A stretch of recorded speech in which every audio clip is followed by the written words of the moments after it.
Hello, in this video I'm gonna show you how to enable and manage your keyboard clipboard for your Xiaomi Poco X4 Pro.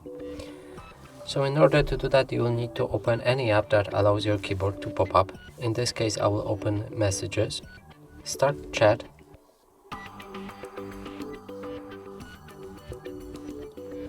and as you can see, our keyboard just popped up.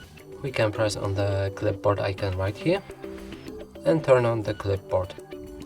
And right now we can paste anything that we have added to our clipboard like this.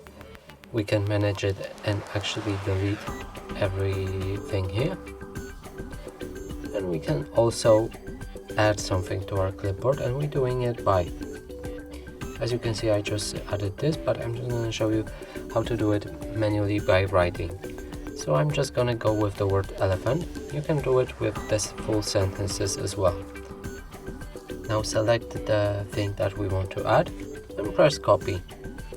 And now if we go back to our clipboard, you can see it here. Now you can paste everything here as well. And that's it for this video. Hope you like it. Please consider subscribing to our channel, leave a like and a comment below.